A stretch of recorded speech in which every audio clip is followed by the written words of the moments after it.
poverty? I'll tell you about poverty. As you can see here, UNDP defines the poverty as the situation where people cannot get basic things and services such as education, jobs, food, healthcare, water, houses, and energy. There are two types: absolute poverty and relative poverty. We also have the poverty circle, which is related to lack of education and income. If we fall into this circle, it is difficult to break. Do you understand what poverty is? Yes, I'd like to find out about child poverty throughout the world. Let's discuss in some countries. Where are you from? We're from Argentina. Please tell us about child poverty in your country. 48% of the children in our country live under the line of poverty according to UNICEF. 28% of these children are relatively poor, which means 20% live under extreme poverty. 7% have no access to a house, so the only option is to live in the streets. 19% of the children don't receive education, so around 7% of those aged from 5 to 14 have to work to provide jobs to their families. 4 out of 10 children in Buenos Aires suburbs suffer from malnutrition, and 15% don't get access to one of the 4 meals a day.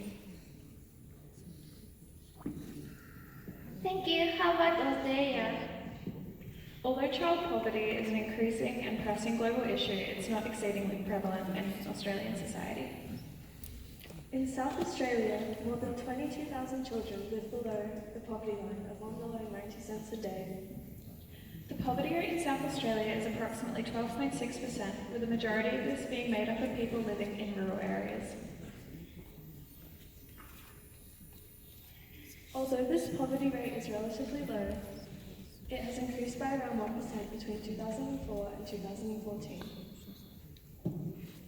Thank you. How about Singapore? The main issue that Singapore faces is rather similar to that of Japan, with the problem being a lack of visibility of poverty in Singapore due to the misconceived notion that everyone is wealthy in Singapore, which stems from the fact that Singapore is one of the most developed nations in the world. Hence, the problem is often overlooked. Many Singaporeans believe that child poverty entails malnutrition and dying children from less developed countries. However, they fail to look at Singaporean households living in highly subsidized rental flats with a monthly income of $1,000 as a form of child poverty. Statistics have shown that in fact, 10 to 14% of Singaporeans struggle to afford basic necessities due to severe financial problems. This problem is in fact a growing problem, with a study finding that 43.45% increase in impoverished families relying on government financial assistance from 2012 to 2015 in Singapore. This issue is exacerbated by people being trapped in poverty, with those being born into financially more well-off families having a better chance of success due to their ability to have better access to educational resources and support because they have the money to afford such services. This eventually leads to a situation where children who are born into poverty will likely remain in poverty for the rest of their lives. Thank you. How about Taiwan? In 2015, the gap between the rich and the poor in Taiwan was the second highest in history. The richest 5% household and the poorest 5% household have incomes more than 100 times. Children under 12 and poverty account for 18.34%, nearly 120,000 poor children in Taiwan, and there are about 71.5% of those children suffer from unbalanced education due to the lack of education fees. Thank you. How about Vietnam?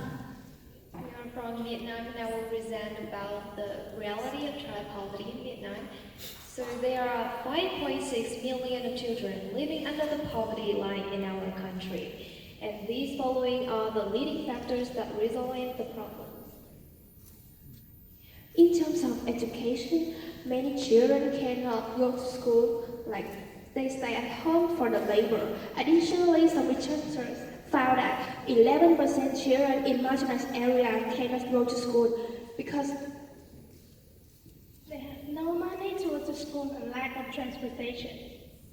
Secondly, we also have the problems about living conditions. Children have to live in the poor conditions. They don't have places to live, or they have houses without electricity. In Vietnam, salary is very low, so they don't have enough money for their children to education and healthcare. Finally, especially in the mountainous area, children even can afford the basic needs, which are food and drink. And right now, the measurements are being taken by the both government and individual. Thank you. How about Japan? Hi, we're from Okinawa, a group of islands located in the southern part of Japan. Our province has the lowest salary rate in Japan. This is because during the War of Okinawa that occurred during World War II, Okinawa's infrastructure was severely destroyed. After the war, Okinawa was taken over by America, so while Japan recovered with a drastic economical development, Okinawa wasn't able to recover at all. Which leads to our situation today. With the most amount of children in poverty in Japan, with the rate of 29.9%, or 1 out of 3 children. And we are from Iwate. Child poverty rate of Iwate Prefecture was increased from 1992 to 2012. It was about 6% in 1992, and it became 14% in 2012. The university entrance rate of Iwate Prefecture is bottom 3 in all prefectures in Japan. If people don't go to high school, university, or college, they will have no choice but to live under low income and unstable employment when they become adults. In order to help poor people, Food Bank Iwate was founded in Iwate Prefecture. Food Bank is a non-profit charitable organization that distributes those who have difficulty purchasing tools enough to avoid hunger. Budget requests to Food Bank Iwate are more than 1,000 per year. Although there are poor people in in Japan, the amount of food waste is 300 to 400 tons. That's all.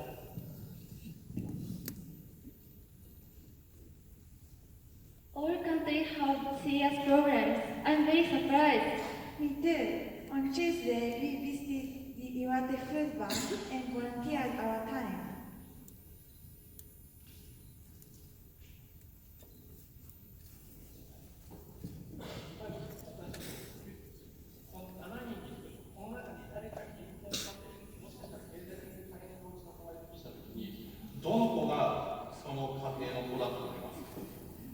C とか E って分かりやすいんですけど、例えば子供が小さいと熱を出したりっていうことが多くて、なかなかね、日本って正規雇用につけなかったりする、すぐ仕事を休まない人って、そうするとパートでお仕事をする人が多くて、日中働くけど、その給料だけだと足りないから夜ももう一回仕事をする。どういうことが起きるかというと、昼働いてきて、500円くらいテーブルの上に置いといて、子供何するかというと、500円持っていって、コンビニに行って、カップラーメンを買って、菓子パン買って、スナック菓子買うと、いいみたいなのが。なので、見た目では分かりづらい。今、量販店とかで安く洋服が買えたりとか、あと日本でもう一個問題になっているのは、経済的に大変なお家の子の方が、スマートフォンを持っている所持率が高い。ということがあったり、一概に見た目では分かりづらいということを When they are, we divided into groups and helped to measure boxes and collect food from City Hall and the Public Health Center, as well as checking expiration date. The food bank works to collect food and drink and distribute it to people who need it.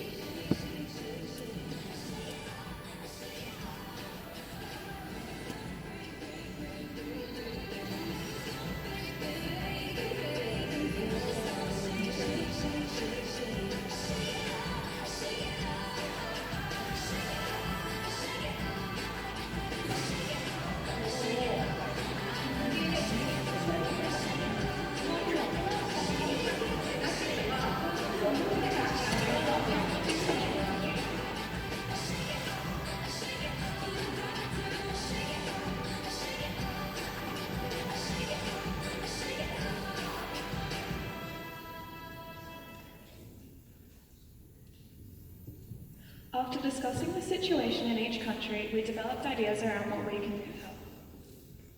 These proposed solutions can be implemented globally, with a focus on what high school students can do to help.